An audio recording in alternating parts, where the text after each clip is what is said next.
আসসালামু আলাইকুম। আপনারা দেখতে পাচ্ছেন এই মুহূর্তে গরু দাবানো বা গরুকে ট্রেনিং দেওয়ানো হচ্ছে,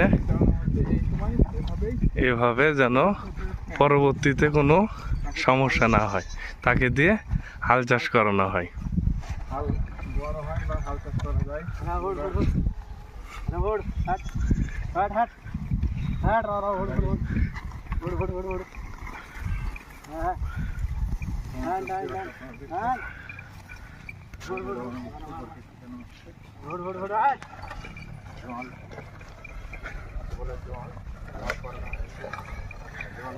আপনারা দেখছেন এই যে গরুকে জল পরানো হয়েছে এবং মই দিয়ে ট্রেনিং করানো হচ্ছে। পেশাদারিত্বে নিয়ে যাওয়ার জন্য